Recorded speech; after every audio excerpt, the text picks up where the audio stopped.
Voici la correction de l'évaluation finale numéro 1 portant sur les suites, le raisonnement par récurrence, les suites majorées, minorées et la géométrie dans l'espace, les vecteurs, les droites et plans dans l'espace. Dans ce premier exercice, je vous donne une suite UN définie par U0 égale 0,1 et UN plus 1 égale 1,9 UN, facteur de 1 moins UN. On considère la fonction f définie sur l'intervalle 0,1 par f de x égale 1,9x facteur de 1 moins x, et je vous demandais d'étudier les variations de la fonction f sur l'intervalle 0,1. La fonction f que l'on a est dérivable.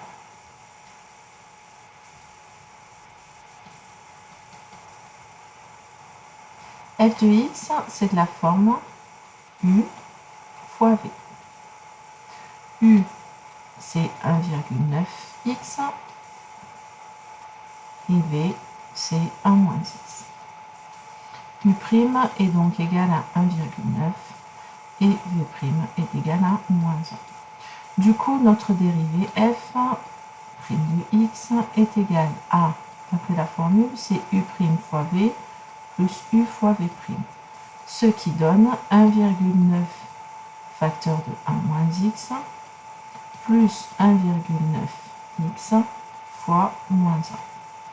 Si je développe ceci, ça fait 1,9 moins 1,9x moins 1,9x, c'est-à-dire moins 3,8x plus 1,9.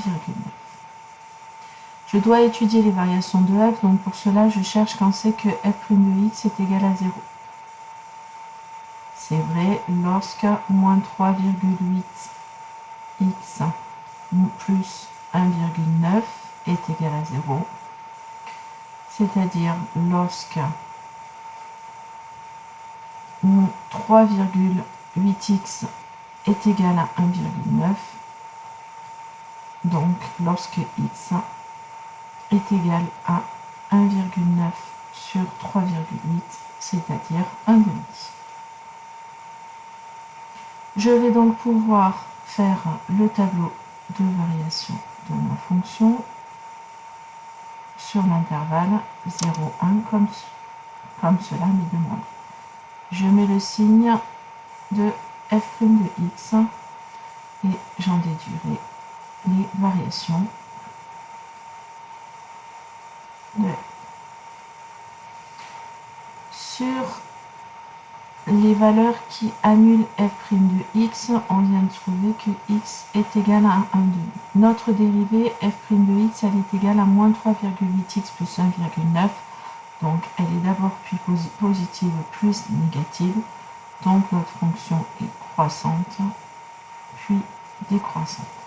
Il me faut déterminer l'image de 0 qui est 0, l'image de 1 qui est 0, et l'image de 1,5, c'est-à-dire 1,9 fois 1,5, facteur de 1 moins 1,5, ce qui fait 1,9 fois 1 quart, ce qui fait 1,9 divisé par 4, qui vaut 0,475. Donc, le maximum de notre fonction est 0,475. Dans la question B, je demandais d'en déduire que si x appartient à l'intervalle 0, 1,5, alors f de x appartient à l'intervalle 0, 1,5. Si x est compris entre 0 et 1,5, notre fonction f de x, qui est croissante,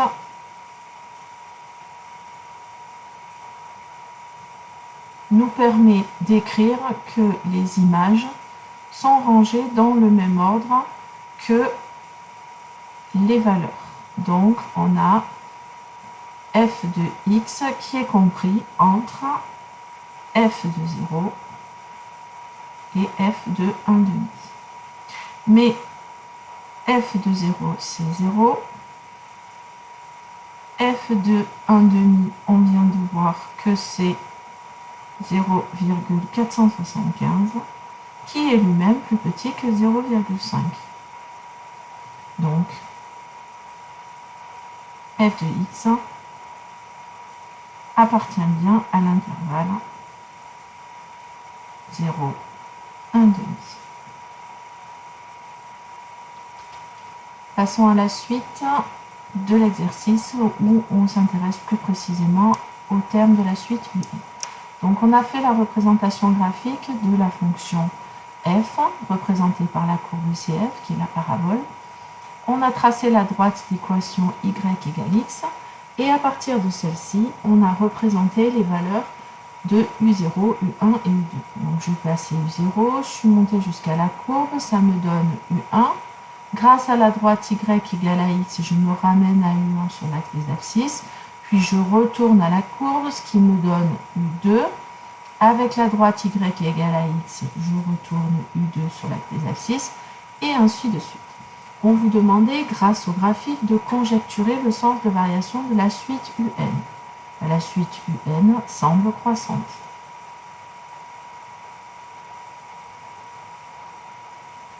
Et sa limite éventuelle, elle semble converger vers 0,48 environ.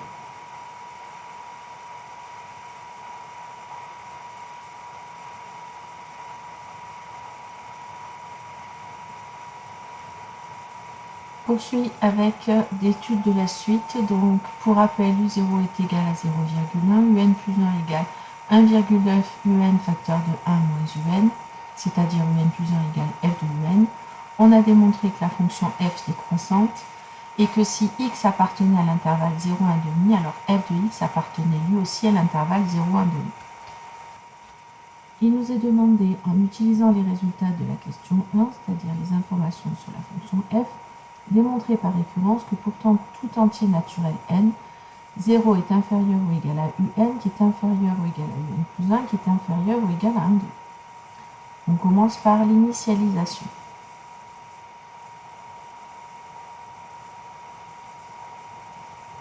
Si n vaut 0, U0 est égal à 0,1 et U1 est égal à 1,9 fois 0,1 facteur de 1 moins 0,1, ce qui fait 0,171. On a bien 0 qui est inférieur ou égal à U0, qui est inférieur ou égal à U1, qui est inférieur ou égal à 1,5. Donc, initialisation vérifiée.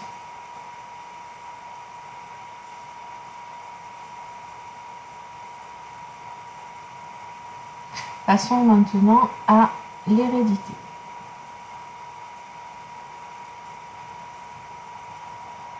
L'hérédité, on suppose qu'il existe un entier K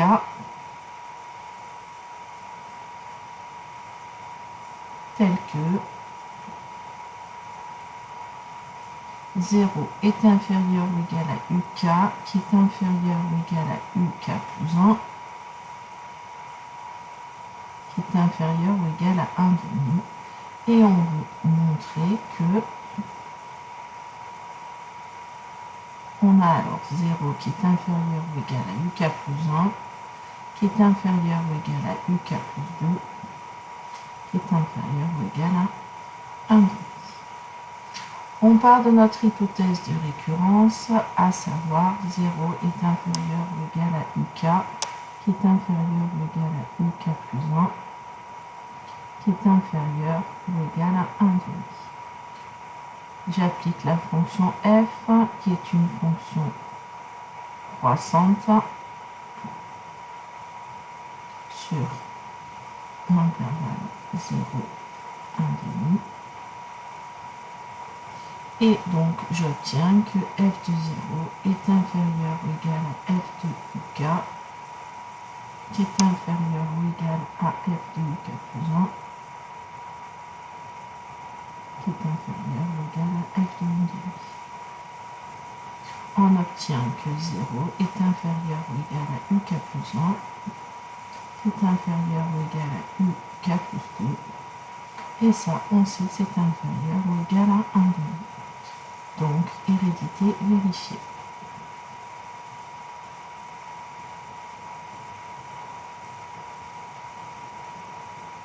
Conclusion.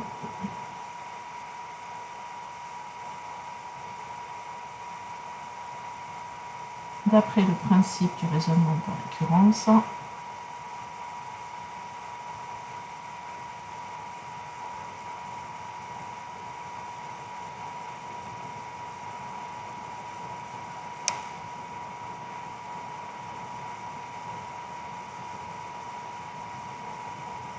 quel que soit n supérieur ou égal à 0, on a 0 qui est inférieur ou égal à n, qui est inférieur ou égal à n plus 1, qui est inférieur ou égal à 1 demi.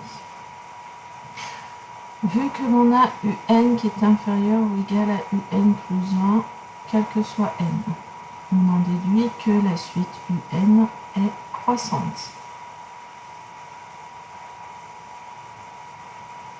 On sait aussi que un est inférieur ou égal à 1 demi, quel que soit n. Donc, un est majoré. On sait que toute suite croissante majorée converge.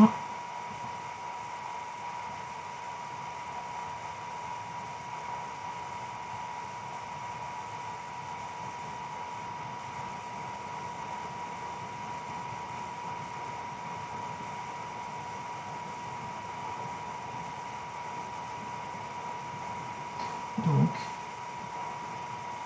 notre suite un converge vers n, une valeur que l'on ne demande pas de définir. Question C. À l'aide de votre calculatrice, déterminez la valeur de n à partir duquel on a un qui est compris entre 0,47 et 0,48.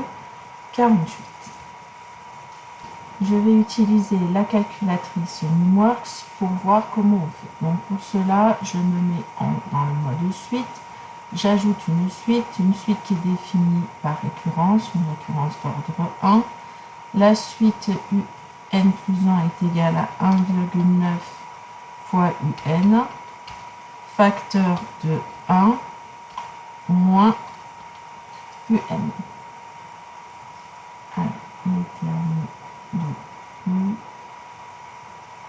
je les trouve ici, un, et je finis avec la valeur initiale. La valeur initiale vaut 0,1. Et je vais donc voir le tableau de valeurs de ma suite. Et je cherche à partir de quel rang le terme de la suite est compris entre 0,47 et 0,48. On constate que U6 vaut 0, à peu près 4730 et U5 valait 0,4992. Donc le premier terme à partir duquel un est compris entre 0,47 et 0,48, c'est n égale 6. Au niveau de la rédaction, voilà comment vous devez écrire. U5 vaut à peu près 0,46. U6 vaut à peu près 0,47. Donc, n égale 6. Quel que soit n supérieur ou égal à 6, on a les termes un qui sont bien compris entre 0,47 et 0,48.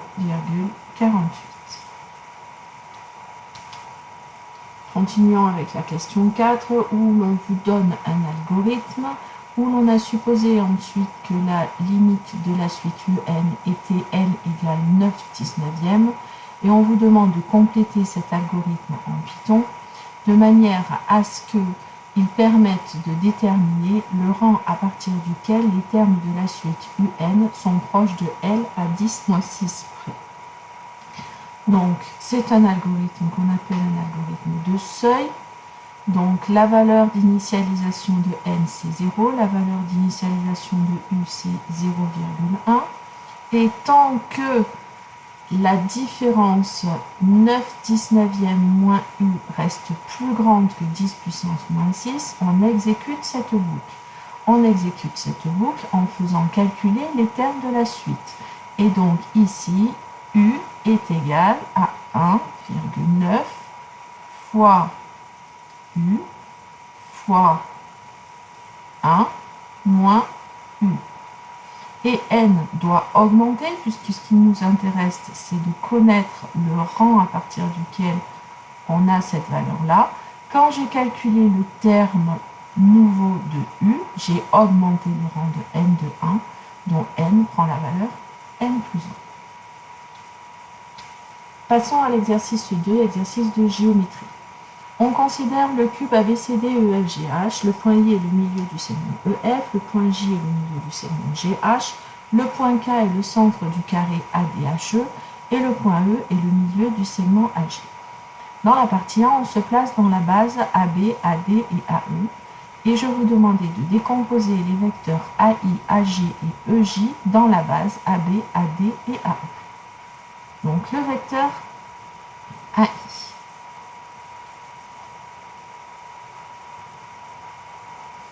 I est ici, AI, il vaut 1/2 de AB plus AE.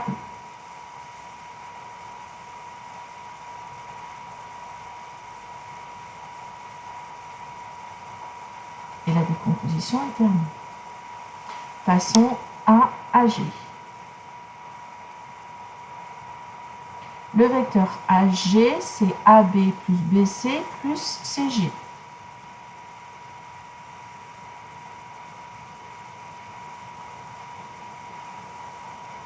Mais comme on est dans un cube, le vecteur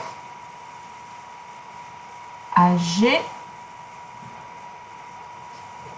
mais comme on est dans un cube, le vecteur AB ne change pas. Le vecteur BC, c'est le vecteur AD.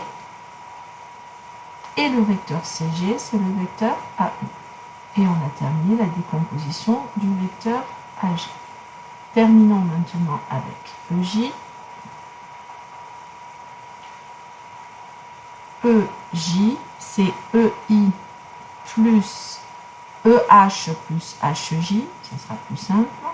EH plus HJ. Mais EH, c'est AD. Et HJ, c'est 1/2 de AB. Voilà pour ce qui est de la décomposition. Deuxième question, les vecteurs AI, AG et EJ sont-ils coplanaires? Si on est dans la base AB, AD, AE.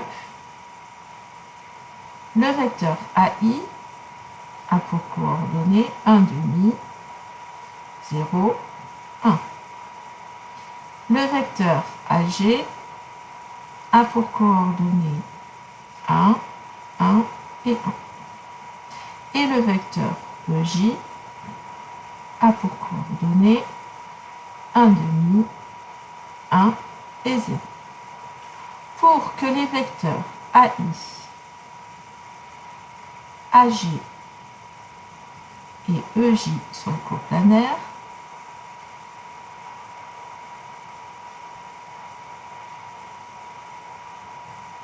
il faut et il suffit qu'il existe deux réels alpha et bêta tels que le vecteur EJ soit égal à alpha fois le vecteur AI plus bêta fois le vecteur AG. Ce qui nous donne au niveau des coordonnées que les coordonnées du vecteur EJ, c'est-à-dire 1 demi, 1 et 0, soient égales à 1 demi de alpha plus bêta. Ici, 1 est égal à 0 alpha plus bêta. Et le 0 est égal à 1 alpha plus 1 bêta. On déduit donc que, d'après la deuxième équation, bêta est égal à 1, et de la dernière équation, alpha est égal à moins bêta est égal à moins 1. Et si je remplace dans la première équation, je me retrouve avec 1 demi que multiplie moins 1 plus 1, c'est-à-dire en fait moins 1 demi plus 1, qui est égal à 1 demi. Donc en fait le couple est bien unique. Il existe un couple moins 1, 1, tel que le vecteur EJ va s'écrire moins le vecteur AI plus le vecteur AG. Donc les vecteurs EJ, AI, AG sont coplanés.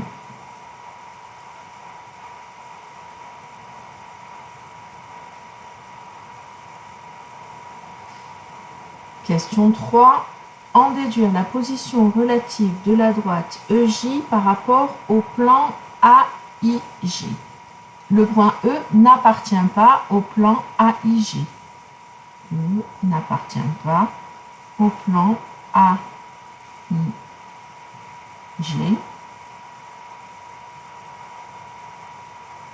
Mais le vecteur EJ coplanaire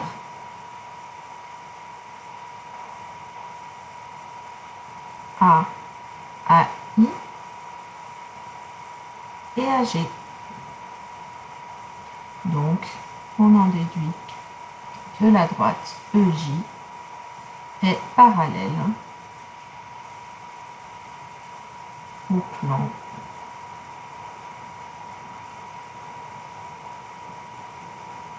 AIG.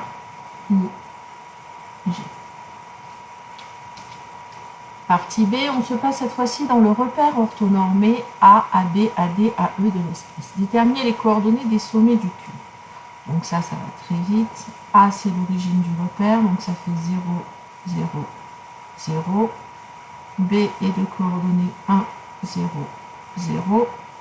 C est de coordonnées 1, 1, 0. D est de coordonnées 0, 1, 0. E est de coordonnées 0, 0, 1. F est de coordonnées 1, 0, 1. G est de coordonnées 1, 1, 1. Et H est de coordonnées 0, 1 et 1. On vous demande ensuite de déterminer les coordonnées des points O et K. On sait que K est le centre du carré ADHE. Donc K, c'est le milieu de AH. Du coup, K a pour coordonnées, je prends les coordonnées de H et les coordonnées de A, ça fait 0 sur 0. 0 plus 0 sur 2, 0 plus 1 sur 2 et 0 plus 1 sur 2. Donc le point K est de coordonnées 0, 1 demi, 1 demi. Le point O, lui, c'est le centre du cube, donc c'est le milieu de AG.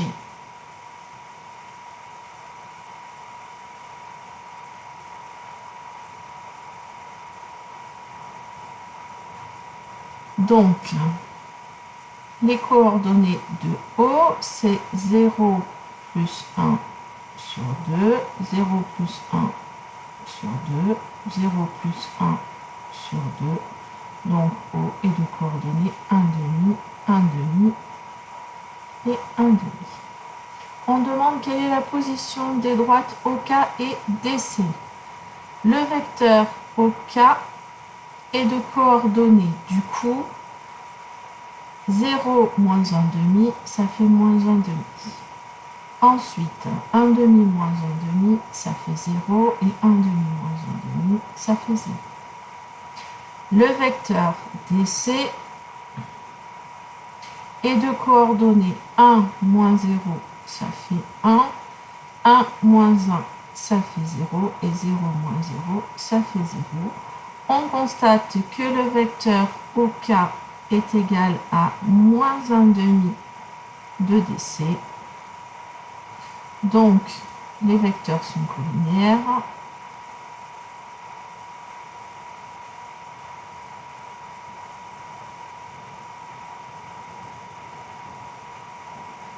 Et si les vecteurs sont collinéaires, OK et DC sont parallèles.